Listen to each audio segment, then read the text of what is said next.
ओम नमो भगवते वासुदेवाय। प्रिय साथियों, स्वागत है आपका भादो मास महात्म्य के 14वें अध्याय में। इससे पहले का भाग सुनने के लिए आपका बहुत बहुत धन्यवाद। भाद्रपद मास कथा में अब सुनिए आगे का वृतांत। महाराज परीक्षित ने शुकदेव जी से प्रार्थना की कि वे उन्हें मनवंतरों का परिचय दें, क्योंकि इन मनवंतरों में भगवान विष्णु ने अनेक जन्म लेकर अनेक उत्तम कर्म किए हैं। उन्होंने यह भी पूछा कि भविष्य में भगवान कौन से उत्तम कार्य कर सकते हैं। उत्तर में शुकदेव जी ने कहा कि अब तक 6 मनु व्यतीत हो चुके हैं। पहले मनु की 2 कन्याएं थीं, आकृति और देवहूति। भगवान विष्णु ने इनके गर्भ से यज्ञ और कपिल के नाम से जन्म लिया। कपिल के कृत्यों का वर्णन हम कर चुके हैं। अब यज्ञ के कर्म सुनिए। स्वयंभू मनु विषयों से विरत होकर सुनंदा नदी के किनारे पत्नी सहित तप करने चले गए। वहां राक्षसों ने उन्हें साधारण मनुष्य समझकर अपना भोजन बनाना चाहा। इस पर यज्ञ भगवान वहां पहुंचे और राक्षसों का नाश किया। फिर एक दूसरे मनु स्वारोचिष के पौत्र वेदशिरा की स्त्री तिशरा के गर्भ से भगवान ने विभु के नाम से अवतार लिया। राजा प्रियव्रत का पुत्र उत्तम तीसरा मनु हुआ और उसकी वंश परंपरा में धर्म की स्त्री सुनृता से भगवान विष्णु ने सत्यसेन नाम से अवतार लिया। उत्तम के भाई तामस ने चतुर्थ मनु का स्थान लिया। उसी मनवंतर में हरिमेधा अर्षि की पत्नी ने हरि भगवान का अवतार हुआ, जिन्होंने ग्राह से गज को छुड़ाया था। गज और ग्राह का विवरण सुनते हुए शुकदेव जी बोले कि त्रिकुट नामक 10,000 योजन ऊंचे और उतने ही विस्तृत अत्यंत सुंदर पर्वत की तलहटी में अनेक सुंदर नदियां बहती थीं। एक बार उस पर्वत के वन में रहने वाला गजराज अपने साथियों के साथ एक तालाब में स्वेच्छा पूर्वक जल पीने के लिए प्रविष्ट हुआ। जल पीकर वह अपनी मस्त हस्तनियों के साथ जल क्रीड़ा करने लगा। इस समय तालाब में रहने वाले ग्राह ने उस गज का पैर पकड़ लिया। गज को खींचकर वह गहरे पानी में ले गया। अन्य हाथी यह सब देखकर चिंघाड़ने लगे और इधर ग्राह और गज के संघर्ष में जब गज से कुछ नहीं हुआ तो वह निराश होकर भगवान हरि का स्मरण करने लगा। उसके पूर्व जन्म के संस्कार बहुत प्रबल थे, जिनके कारण वह अनेक तरह से स्तुति करता हुआ अपनी रक्षा की प्रार्थना करने लगा। गजराज की विनती सुनकर भगवान विष्णु गरुड़ पर आरूढ़ होकर वहां आए। उन्हें अपने सामने देखकर गजराज के मन में हिम्मत आई और उसने अनेक तरह की उससे विनती की। यह देखकर भगवान ने गरुड़ को छोड़ दिया। गरुड़ ने तत्काल ग्राह के मुख को फाड़ा और हाथी का उद्धार किया। शुकदेव जी ने बताया कि हु नामक एक गंधर्व ही देवर्षि के आप से ग्राह की योनि में पैदा हुआ था। वह फिर गंधर्व बन गया। हाथी भी पूर्व जन्म में इंद्रद्युम्न नामक का राजा था। वह भगवान विष्णु की भक्ति में इतना निमग्न था कि अगस्त्य मुनि के आने पर उनका आतिथ्य सत्कार नहीं कर पाया। अतः उन्होंने उसे पशु योनि में जन्म लेने का श्राप दे दिया। वह भी श्राप से मुक्त होकर भगवान के परम धाम चला गया। इस कथा के बाद शुकदेव जी ने 5वें मनु का आख्यान सुनाया और बोले, 5वें मनु तामस के सहोदर रैवत थे। इस मनवंतर ने शूद्र की पत्नी विकंठा से भगवान ने वैकुंठ अवतार धारण किया। इसके बाद हुए 6ठे मनु चाक्षुष। इसकी वंश परंपरा में भगवान ने वैराग्य की स्त्री संभूति से अदिति नाम से अवतार लिया। इस अवतार में भी भगवान विष्णु समुद्र को मतवा कर देवताओं को अमृत पिलाया। बहुत पुराने समय की बात है कि देवताओं और दानवों में भयंकर युद्ध चल रहा था। युद्ध में दैत्यों की प्रबलता से देवता लोग पराजित हो गए और फिर ब्रह्मा जी की शरण में गए। ब्रह्मा जी ने उन्हें सारे संसार के कर्ता भगवान नारायण की शरण में जाने का परामर्श दिया और स्वयं उनके साथ वहां गए। भगवान नारायण के धाम में पहुंचकर ब्रह्मा जी ने उनकी स्तुति प्रारंभ कर दी और वह भगवान के दर्शनों के लिए प्रार्थना करने लगे। ब्रह्मा जी की स्तुति सुनकर भगवान नारायण प्रकट हुए। जब वे प्रकट हुए तब अन्य देवगण भी उनकी वंदना और अर्चना करने लगे। उनकी अर्चना से प्रसन्न होकर भगवान विष्णु ने कहा कि मैं देवों के परम कल्याण के लिए एक मार्ग बताता हूँ। इससे सभी देवता सदा सदा के लिए अमर हो जाएंगे। सबसे पहली बात तो यह है कि हे देव, आप लोग दैत्यों से मित्रता स्थापित करें और उनके साथ मिलकर क्षीर सागर में सभी अमृतमय औषधियां डालें। फिर उसके बाद मंदराचल को मथानी बनाकर वासुकी को रस्सी बनाकर मेरी सहायता से समुद्र का मंथन करे। इस मंथन से दैत्यों को कष्ट मिलेगा और आप लोगों को उत्तम फल प्राप्त होगा। सागर मंथन से पहले विष निकलेगा, जिससे डरने की कोई आवश्यकता नहीं। उसके बाद जितनी भी वस्तुएं निकलेंगी उनके लिए भी लालच मत करना। भगवान विष्णु यह कहकर अंतर्धान हो गए और देवता गण अपने धाम को लौट आए। जब देवता गण अपने आप धाम को लौट रहे थे, तब दैत्यों ने उनसे युद्ध करना चाहा, लेकिन देवता उन्हें बहुत व्याकुल दिखाई दिए।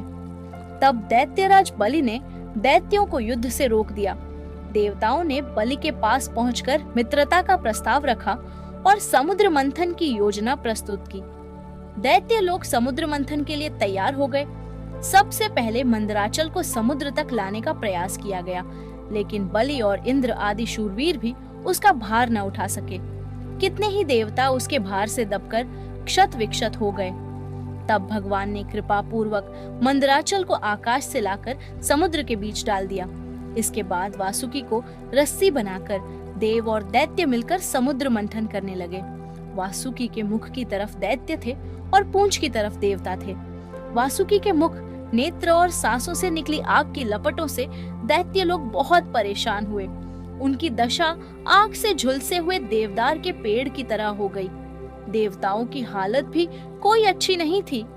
उनके मुख की कांति भी धूमिल पड़ गई थी। बहुत समय तक देवता और दानव समुद्र मंथन करते रहे, पर अमृत नहीं निकला। तब फिर भगवान विष्णु स्वयं समुद्र मंथन करने आए और समुद्र मंथन में सहयोग देने लगे। उसमें से उस समय सबसे पहले हलाहल नाम का विष उत्पन्न हुआ और इस भयंकर विष को लोक कल्याण के लिए भगवान शंकर ने पिया। क्योंकि उन्होंने इसे अपने गले में धारण करके रखा, इसलिए उनका नाम नीलकंठ पड़ा। इसके बाद देवता और दानव दोनों मिलकर समुद्र का मंथन करने लगे। जब पर्वत समुद्र में डूबने लगा, तब भगवान विष्णु ने इस बाधा को दूर करने के लिए कच्छप का रूप धारण किया और पर्वत के नीचे जाकर उसे अपनी 1,00,000 योजन विस्तृत पीठ पर रखा लिया। अब फिर से देव और दानवों ने मंथन प्रारंभ किया। तब अनेक वस्तुएं धीरे धीरे निकली। सबसे पहले कामधेनु, फिर उच्चैश्रवा अश्व, ऐरावत गज, कौस्तुभ, पद्मराग मणि, पारिजात पुष्प, अप्सराएं तथा श्री लक्ष्मी जी निकली। लक्ष्मी जी का रूप सौंदर्य अप्रतिम था। उससे मुग्ध होकर जब उन्हें पाने के लिए व्याकुल हो गए, लेकिन लक्ष्मी जी ने किसी को भी अपने योग्य नहीं समझा। उन्हें प्रत्येक में कोई न कोई दोष दिखाई दिया। जैसे दुर्वासा ने क्रोध, बृहस्पति और शुक्र में वैराग्य का अभाव, ब्रह्मा और चंद्रमा में कामातुरता, देवों में कामुकता और परशुराम में दयाहीनता, सनत आदि ऋषियों में संसार के प्रति अरुचि, शिव के रूप में भयंकरता, मार्कंडेय में स्त्री रंजक स्वभाव का अभाव और हिरण्यकशिपु की अनिश्चित आयु आदि। अतः वह किसी का भी वर्ण नहीं कर सकी। उन्होंने भगवान विष्णु को सर्वगुण संपन्न और निर्दोष पाया और उनका पति के रूप में वर्ण कर लिया। भगवान ने उन्हें अपने हृदय स्थान में दिया। लक्ष्मी जी के बाद समुद्र ने एक रूपवती सुरु नाम की कन्या निकली, जिसे असुरों ने ग्रहण किया। इसके बाद धन्वंतरी नाम के एक महापुरुष हाथ में अमृत का कलश लेकर बाहर आए। धन्वंतरी भगवान विष्णु के ही अंश थे। उन्होंने अपने इस रूप में वैद्य शास्त्र का प्रचार किया। दैत्यों ने धन्वंतरी के हाथ में अमृत का कलश छीन लिया। इस पर देवों को उदास देखकर भगवान ने उन्हें आश्वासन दिया और अपनी माया के प्रभाव से असुरों में झगड़ा करा दिया। सारा अमृत पीने के लिए वे एक दूसरे से लड़ने लगे और कुछ असुर देवताओं को भी अमृत देने की बात कहने लगे। भगवान विष्णु ने जब यह देखा कि दैत्यों ने उस कलश को लेने के लिए छीना झपटी होने लगी, तो उन्होंने मोहिनी का रूप धारण किया और सभी असुरों को अपनी ओर आकृष्ट कर लिया। सारे असुर कामातुर हो मोहिनी के पास जा उससे प्रणय निवेदन करने लगे। भगवान की माया से मोहित असुरों ने अमृत के लिए संघर्ष रहित होते हुए मोहिनी से ही पंच बनने के लिए प्रार्थना की। उन्होंने मोहिनी की हंसी से प्रभावित होकर अमृत कलश उसके हाथ में सौंप दिया और उसने फिर असुरों से कहा कि उनकी बात वह तभी मानेगी जब वे उसके न्याय में विश्वास रखेंगे। मोहिनी के कहने से एक शाला बनाई गई और सभी दैत्य और देवता यथास्थान बिठा दिए गए। अमृत कलश हाथ में लेकर मोहिनी ने वहां प्रवेश किया। दैत्यों को अपने हाव भाव से उलझाकर सारा अमृत देवताओं को ही पिला दिया।